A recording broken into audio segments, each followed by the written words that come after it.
before we crack on. So there's no secret SEO writing formula.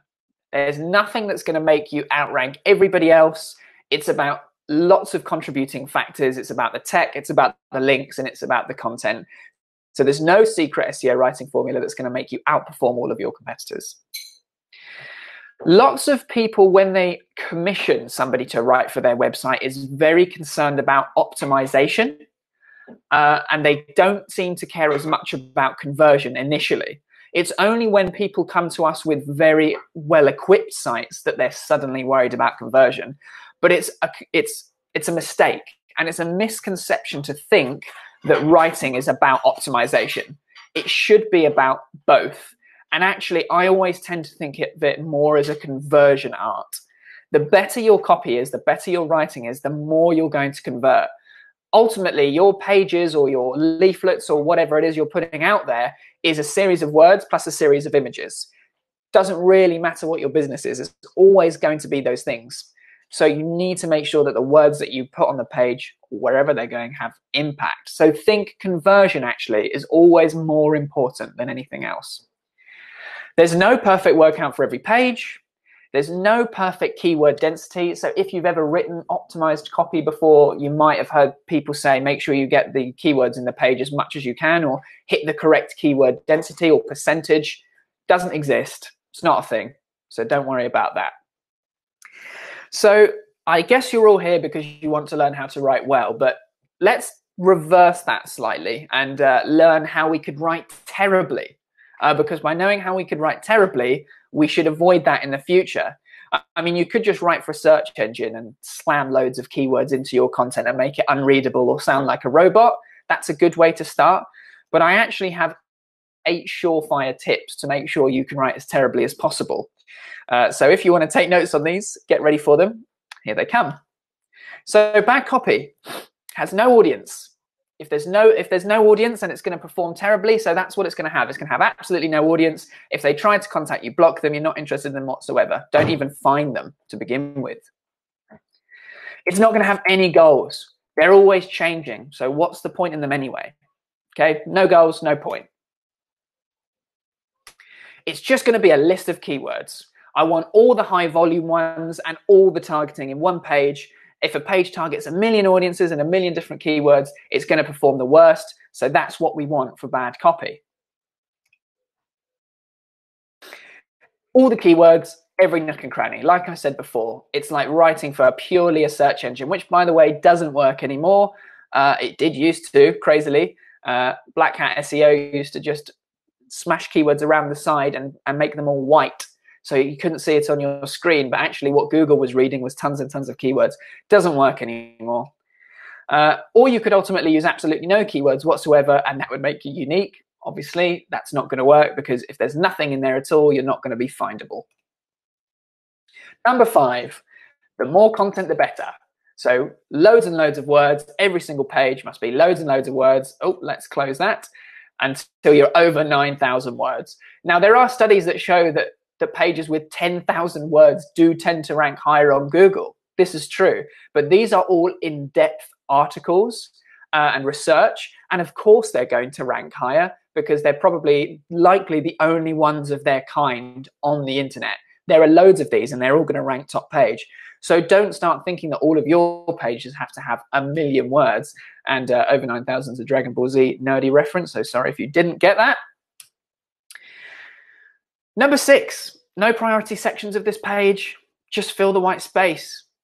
Actually, fill the white space with as much as you possibly can, so it's really hard for the audience to find no point whatsoever. And that's basically what we'd like. We want loads and loads of copy, so it's really hard to spool through and find what they actually want. That's another thing bad copy does really well. A few more points here. Write it in as less time as you possibly can.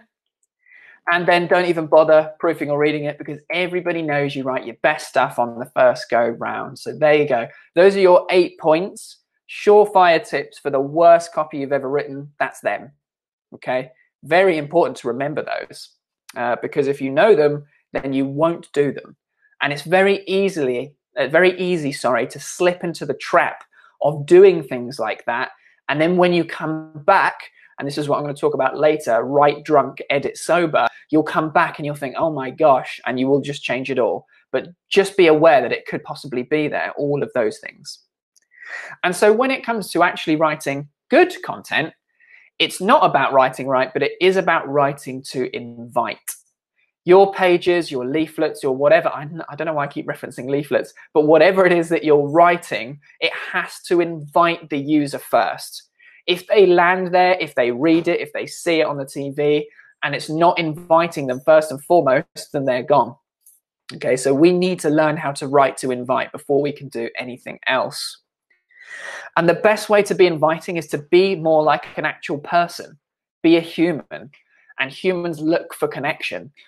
You see it on all the ads that we see around on TV or on websites or whatever. If you feel connected to that brand, if you feel connected to that advert, you'll remember it. I always remember those really stupid WKD adverts, which is about have a wild side or have a WKD side, sorry, a wicked side. They were stupid. It had that karate trainer that used to just fart on people, but it always used to make me laugh. And that connection has made me remember those adverts. And similarly, on a more serious note, adverts for Lloyds Bank. I do bank with Lloyds, but however, I do think their adverts with the black horse is the symbol and by your side for the journey is a very human connection. And especially when it comes to things like mortgages or mental health, which they're doing at the moment, I just think that that element of connection in their copy and their content is so strong and it works really well. So 2 examples there to entertain and to support. Those are the kind of connections we want to kind of build. So to do this on a web page, because that's what we're talking about here, copy needs to be compelling and quickly engage the reader, because if you don't get them in that hook section, they're going to go. And to do this, you've got to go in with your pants down. Now, the effects online are much better than real life effects with this tip. So just remember, that's what I'm saying. Online only, please, go in with your pants down. Apologies if you heard that. There's something going wrong upstairs. So this is an example of going in with your pants over your eyes. Okay, if the goal is to go in with your pants down, this is going in with your pants over your eyes. I'm just going to read this to you guys. This is from a real website, real service page for transferring students once they arrive in the UK to their accommodation. So it goes, we offer safe, reliable service with fully insured cars and drivers who are all DBS checked. Inbound and outbound airport transfers are available. Our drivers are fully briefed and know their way from the airport to the student's destination. They meet their passengers in the arrival hall of the terminal building and carry a sign with the student's name, so on and so forth. Hopefully what you've instantly realized here is it's so robotic. It's not human. There's no connection here. And also it's putting not only the students kind of off, but it's not creating any kind of human behind that writing. So it starts with we, okay? And one of the things that I'm going to tell you guys to really avoid today is weing all over the place. Now, on an About Us page, it's quite hard not to use we over and over and over again. Now, it's not exactly something you should avoid there, but in general, you should be saying we as least as you can, as less as you can. The less you say it, the better your copy is going to be, the more it's going to look for a connection. Weeing all over the place puts your brand first and it isolates the user. So it's something you've got to avoid. They, when they're talking about their drivers, that third person, there's no human connection there. I mean, if these drivers, we're meant to trust them or the students are meant to trust them, tell us a little bit more about them. Okay, make them seem more real. And then sign with the student's name. So when I see this, I'm like, well, who's this copy for? Who's this addressing? Because when I first see this website, I think, well, it's got to be for the students, right? The students are looking for an airport transfer, when they land. So therefore, why is this copy not just addressing the student or the student's parents, perhaps? But when you say sign with the student's name, the student becomes third person, disconnected. Yeah? So when you read fiction, that third person omniscient narrator is somebody that knows everybody and everything that's going on. Even they manage to make it more personal than this. Yeah? So this copy is falling short big time to kind of intrigue and invite. It's not inviting. And then to top it all off below that, you've got this really bog standard inquiry form. Okay, again, robotic language, first name, last name, inquiry, and underneath that it says submit. Okay, all of this page is so robotic and it doesn't work. So that's what going in with your pants over your eyes looks like in terms of content. So this is what going in with your pants down means then. So what I mean by that phrase is show everything you got right at the top. Give them what they want right at the top. Connect and invite right at the top of all of your pages. Whenever I'm writing copy and content for service or product pages or any page really, that top bit of content I focus on for 50% of the time, at least. Okay, at least. It's the most important section because if you lose them from the hook, I talked about hook, line, and sinker before. If you want to learn more about that, go back to the first one and have a look. But if you don't hook them in initially, they're gone. So have a look at the difference in reading this one here. Antique and distressed mirrors. So we know what this page is about. Whether you're a homeowner looking to add personality to a room or an interior designer looking to change the aesthetic of a space, making sure your antique mirror is a perfect style and fit is unconditional. Okay, so just from that first paragraph, we're already doing a lot of things better. Homeowner is an audience. Looking to add personality to a room is a connection point. It's a story. We're making elements of story here. Or an interior designer, second audience. Looking to change the aesthetic of a space. So that change in language from room for a homeowner to space from an interior designer addresses those audiences better, addresses them more directly, and puts them both in a position, both in a story, both in something that's going to make that connection and make them see that this page is for them. And then, of course, we directly address them. Making sure your antique mirror is a perfect style. We're on their side. This is nothing about the brand. You have no idea who the brand is because they don't matter. What does matter is that this antique mirror is going to be perfect for them. And then as we go on, this style of mirror gives off a naturally distressed complexion, which seems as if it has seen many years. This is not true. Each mirror is factory new and made to measure. This way you get the quality and sturdiness of a new mirror that a new mirror brings, so you won't have to worry about cracks, chips, or fragility. So what you've got here in this second section of the hook is anxieties, and we're busting them, okay? So they might be worried about the fact that because this is an antique mirror, it's going to easily break, it's going to be hard to hang, it's going to chip, whatever. We instantly bust those anxieties by saying, this is a brand new mirror, it's not going to break, you don't have to worry about that, okay? So what this hook does really well is it makes a connection, it puts them into a story, it directly addresses them, and then it busts their anxieties. And then the next clever thing this copy does is give them a button. It gives them a next stage. And it's a very simple next stage in this case, get a sample. So it's almost saying, if you don't believe us, then here you go, have a sample. And those samples are free, by the way, and they find that out on the next page once they click through. So this page is just better. It gives you it gives you the benefits right at the top, but as it goes down, it gives you all the features and all the bits that you will need to know if you're going to purchase one of these mirrors, but it doesn't tell you that right at the top. So it tells you the thickness, it tells you how they cut it, it tells you all that kind of stuff further down the page. Once people are hooked and they are invited. Now they're invited and they can see that their anxieties are busted and we know who they are, they're more likely to scroll down and actually find out the technical aspects of this and the business credentials and all of that social proof that's going to hammer home this sale, hopefully, by the end of the page. So this is something that we put into a client's page. And over 6 months, it now accounts for 26.31% of the site conversions, up from 16.95% before. So that's over a 6-month period. So that's a 55% increase. Okay, 55% increase on conversion. Now, worthy of note here, this page was already getting traffic, which is half the battle. Yeah, this page was getting traffic. So what we've done here is just double that conversion pretty much. All that took was us to change the copy and change the button. That's all it took. We changed the layout of the copy on the page. I put way more of an emphasis on that hook section, and I put that button in there. Okay, get a free sample. Now, people like to think that that's more of a UX or a designer aspect of the site.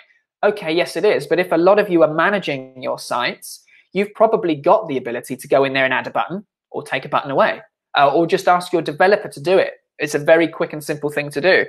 And just putting that button in has attributed for 8% more conversions than the contact form does down below. So people sometimes are just reading this and converting. Got a question here from Kathy. Would you always wait for the second page to say the sample is free? Not necessarily. This could equally be get a free sample as a call to action. I think we just went with get a sample first because we knew that the contact page was going to hit that anxiety on the head straight away as they clicked through. But we could have very equally gone for get a free sample here. It very much depends on what your goals are. In this case, we just didn't decide to go for that, but we could have. Hopefully that's a good enough answer for you there, Kathy. But that's just in our experience there. Depends on the goals. We could have easily done that as well. So you don't have to do it the way we did. So hopefully that makes sense on what going in with your pants down looks like here. It's just giving the user everything that they want at the top of your page. Cool. Just going to wait a second. I can see Kathy is typing. See if there's an extension to the question. Lovely. You're welcome. Okay. So now I'd like to return our attention to this copy.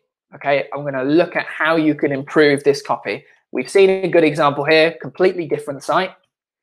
Let's go back. Now, Da Vinci says simplicity is the ultimate sophistication, and it's one of today's kind of main takeaways is keep it as simple as you can. Keep it as simple as you can. You don't want your audience to be everybody, but you want it to be accessible for near enough everybody. Unless you are writing something that's like a white paper for high-end recruitment officials, and it's very specific accessibility, you want your content on your pages to be accessible to as wide a possible audience as possible, but not be directed at those audiences. So accessibility over direction. You're going to have 2 or 3 targeted audiences max, but you want it to be accessible for people with a low reading age and a high reading age. And as your content gets more sophisticated, like I mentioned before, the high-end recruitment people, you're maybe going to add a level of sophistication to your Flesch Kincaid reading score. Now, if you want to learn more about that, that's something for another day. But just that's kind of how in schools they grade the level of the reading difficulty. So the harder the Flesch Kincaid level is, the more adept you have to be at reading. But like I say, that's for another day. The point here is make it accessible, make your copy accessible. So with our student transfers, here's what I would put forward for the changes. Whether you're flying in you're flying in from to begin your university adventure, we'll be here to help you get started. Our friendly and qualified drivers will be on location before you are due to arrive and will carry a sign with your name on it to make you feel VIP. No matter where your accommodation is in London, our drivers will be briefed with your drop-off point and will make sure you arrive in good time. And then I'm going to put a call to action in there. Ready for a warm welcome? And that call to action is going to take them to a page where they put their details in and sign up for that airport transfer. And what this does, in my opinion, is very different to what that initial page did, which was isolate, make the student seem like they're not really part of it, put the brand at the center of it. This does the total opposite.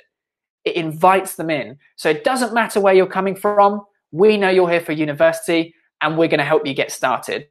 Those drivers have now become friendly and qualified. So yeah, we're humanizing them and we're making them seem, we're busting anxieties, okay, for people that might worry that we're just sending anybody there.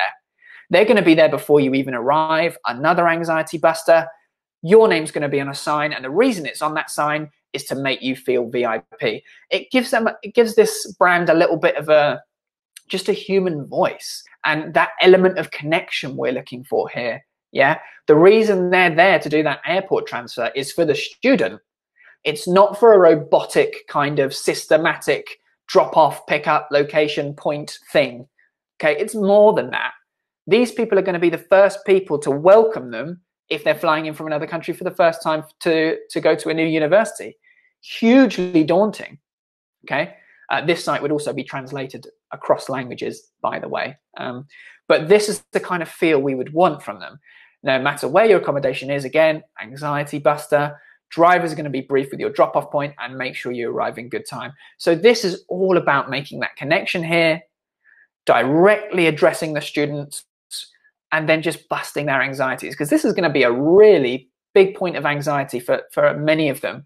And then the call to action does exactly the same, ready for a warm welcome. Okay, and that just gets them in through the door. They're invited. They are invited now to get this service. They're not filling out a robotic inquiry form. They are going to click through to a page which will be changed to reflect the copy of this page.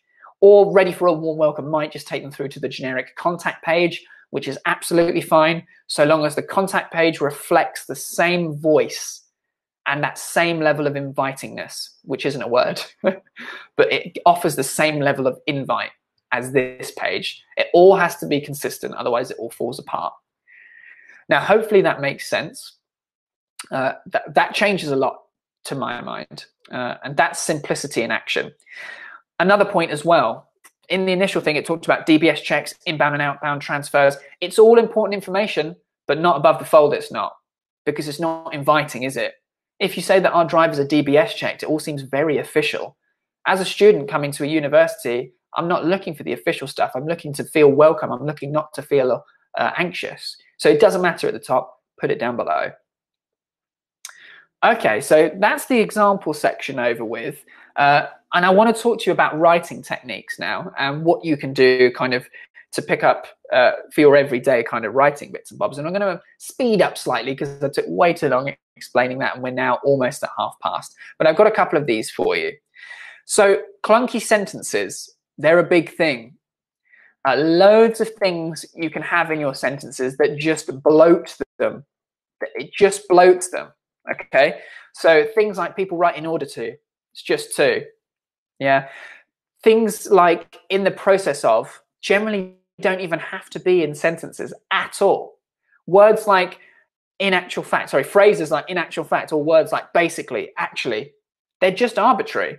If you remove them from the sentences that you've written, you'll find that nothing changes. Nothing. The meaning doesn't change. And if you can remove something and not edit the meaning, then remove it. Strip it back.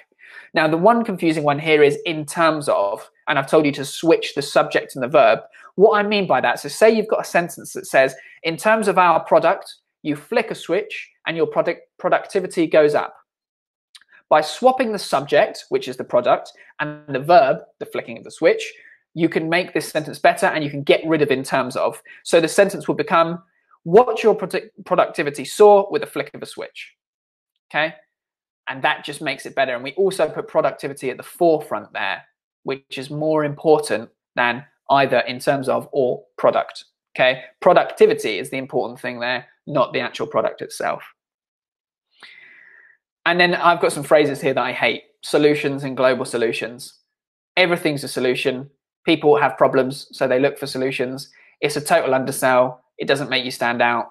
Stop using that word, in my opinion. I still am trying to convince some clients to do this. Yeah, it's an undersell to me. And then the note here is read what you write aloud. And what I always do is write something, leave it for a day, come back to it, read it out loud, and then if it's clunky or unconvincing, snip it. And ultimately, if you come back and you read that content and you don't know what point you were trying to make, you also need to snip it, okay? It's not going to be working in your favor. Crap adjectives and fad verbs. Okay, so these are words that I've made up, but they're to make a point. Crap adjectives are basically just adjectives that you throw in there to make your product or service sound better, and they don't differentiate you, and they are empty adjectives. They don't really mean anything. Things like industry leading, top, unmatchable, unique, bespoke. We've talked about these words before in last session a little bit. They don't set you aside. They don't give explicit information about a product or service. You don't need them. That's it. And fad verbs. Stephen King on Writing, great book if you haven't read it. He says basically you should be using stronger verbs. You don't need adverbs. He in fact says something along the lines of adverbs pave the way to hell, which is quite a strong point of view, but you get what he means. If you're reading articles over and over again from different sites, you'll see adverbs are everywhere to try and strengthen a verb. But one really good example he uses here is with the sentence, he closed the door firmly. Not a bad sentence, but does firmly really need to be there? Because actually all it does is express a difference between he closed the door and he slammed the door. So actually all you need to do is change the verb and the adverb becomes pointless. Now that's not to say you should never use adverbs, but like the rule I stated before, if it's not adding something, then it doesn't need to be there. So check the strength of your verbs. There's the tip. Continuing on, think about active and passive voice. Now, I've just noticed we are on half past, guys. 5 more minutes tops, and I'll be done. If you need to run, of course, always, this will be recorded and I'll send out the resources. I am thankful for your time. So think about active and passive voice. If you want people to get excited about product or service, you need to be talking to them in the active voice. So think about it like this. Passive is for informing and active is for inspiring. Let me show you an example using Footprint. So passive voice might be, if you need help with your digital marketing, then calling the experts is the right idea. Swapping that into active would simply be, call the experts for help with your digital marketing. Okay, now passive voice does work well, in my opinion, in blog posts, articles, when you're informing the reader of something and you're not looking for them to take instant action. On web pages, every time you should be looking for active voice, in my opinion. You're looking to inspire, not inform. Okay, lots of people do this really well with their calls to action, but then their copy doesn't do the same. So you get that mixed messaging between active and passive. Contractions. So one thing to remember with contractions, and I'll show you what they are in a moment if you don't know what they are, you're making a stylistic choice by using them or not using them. So if you are using contractions in your writing, you've already made a stylistic choice. Oh, I remember I did something clever here and I just totally forgot about it. I repeat, if you are using contractions in your writing, you have already made a stylistic choice. So 2 sentences there. One uses contractions, your, you've, and the other one doesn't. Not using contractions obviously sounds a lot more formal. It can sound a little robotic, depends what kind of article or content piece you're writing.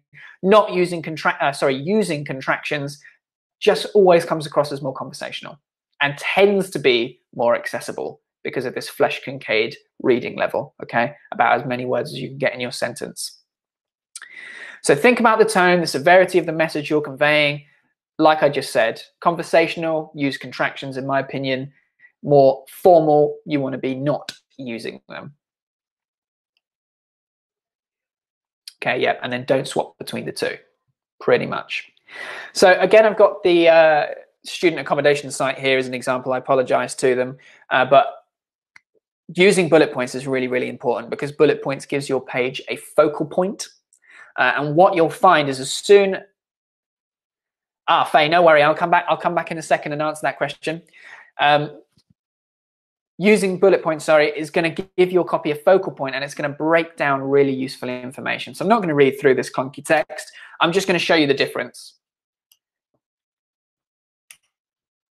Okay, now as soon as we see that, we know where our eyes are drawn to, straight to those bullet points, and we're looking for what this space includes and we're interested straight away. Here, we just have to spool through this text and find it. You don't want to do that. It's about inviting the reader, to invite them, give them easily broken down chunks of text. And if you can do that with bullet points, all the better. So Faye, just to answer that quickly, a contraction is, instead of saying you are, you contract it and say you're. So it's when you're using the apostrophe and taking out, in this case, the A. Same for it is, and then you just say it's. It's anything with an apostrophe and a letter omitted. That's a contraction. Okay. So again, you've got you've, okay, and you have. All right. So using contractions, more conversational, not using them, more academic, let's say. If you are using bullet points, there are grammar rules to adhere to, which I've broken in the past and I've had to change in my editing. There's an awesome breakdown on that link. I'm not going to go through it now. Go through and have a look so you can get your bullet points spot on. Second to last slide now, guys. Write drunk and edit sober. So what I mean about this is lots of people struggle, including myself, sometimes to get started. And the best thing to do is just go for it. Just write something, write anything, just go for it and get started. Write as much as you like or as little as you like, leave it, come back to it, and then all the best bits are going to come from your editing generally, okay? Because what you might do is get all your best ideas down in your initial kind of sprawl, but then what you'll do is you'll tweak them and you'll make them better when you come back and edit. So I'd always recommend writing one day and editing another. If you're writing and editing in the same day, I guarantee you will miss things. You'll miss blatantly obvious things. And the amount of times I've done it, I can't even count. Okay, you'll miss blatantly obvious things. And then a client will come back to you and say, did you realize this, this, and this? And I'll just be thinking, oh no, okay, because I edited it in the same day. And now it's a mistake I try not to make as much as I possibly can. I write one day and I edit another. Some great tools to help you do this is Grammarly. It's so good. Okay, come back another day, shove what you've written into Grammarly, and it will point out all the blaring errors. Not everything it says is right, but it's a really good starting point. If you're worried about readability, Hemingway Editor is great. I think it's about 15-ish pounds, and that's all you pay, whereas Grammarly's, you sign up for it over a month-to-month basis. Hemingway, you do one-off payment, and then what it does is it ranks how easy to read your writing is. Grammarly started doing this, but it's not as good as Hemingway. And this uses the Flesch-Kincaid reading score.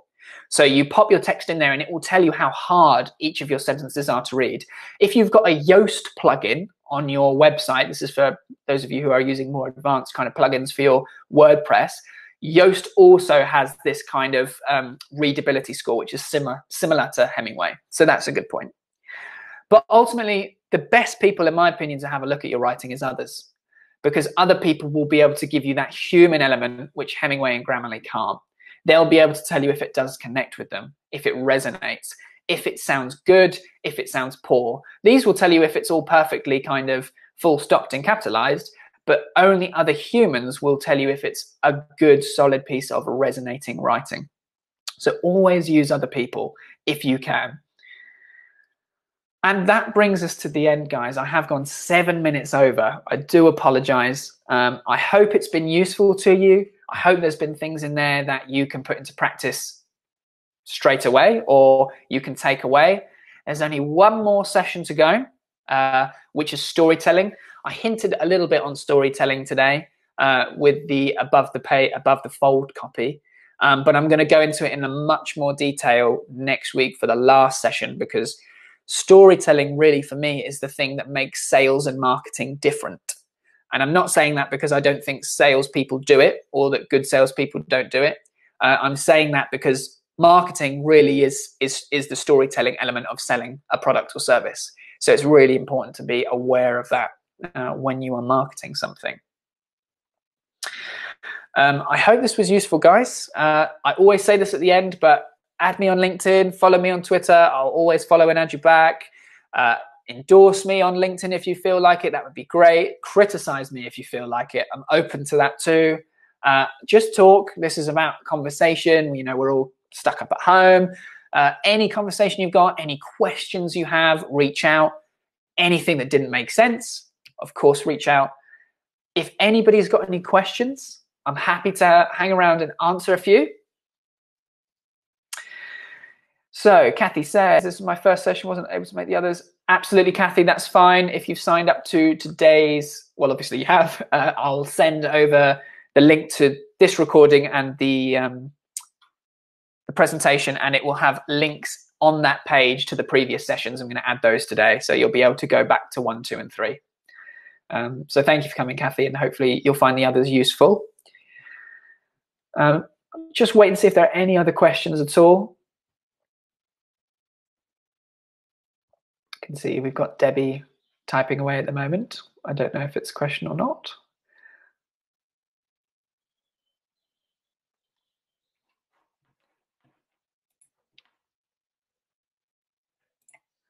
just go quickly to here and see if anybody has got a question. If not, and you need to jump off, absolutely no problem. Thank you so much for coming. Hope to see you next week.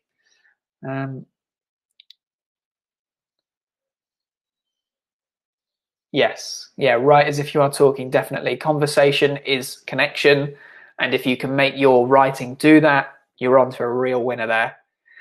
Okay, so we've got a question here. I'm going to see if I can pin this to my little question board. I've forgotten how to do this.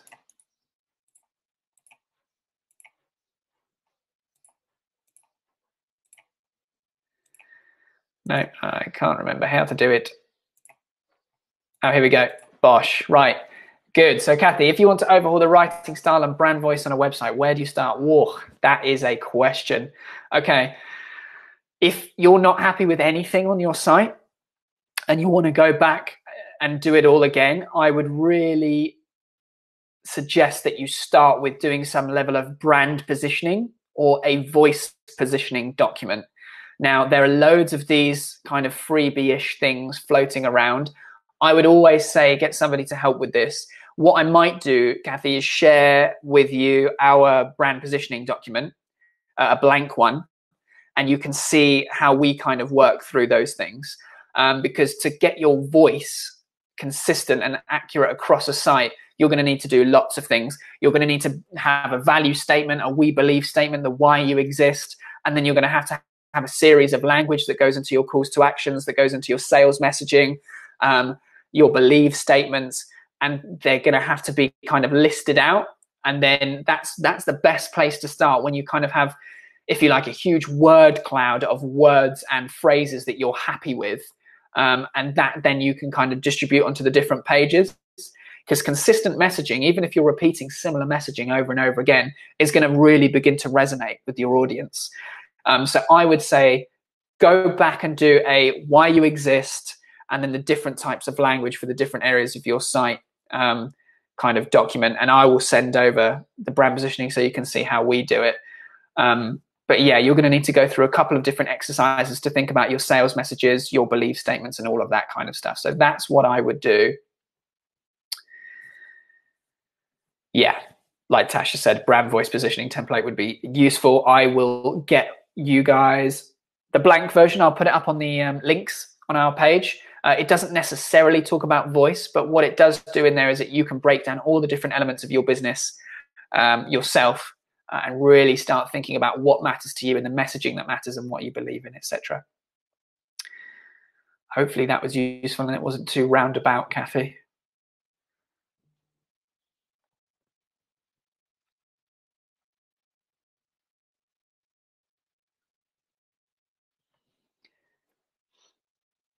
Cool. Yeah. Consistency is a real problem and lots of sites struggle with it. So don't get downcast about it. Sometimes a simple kind of message tweak can really, really help.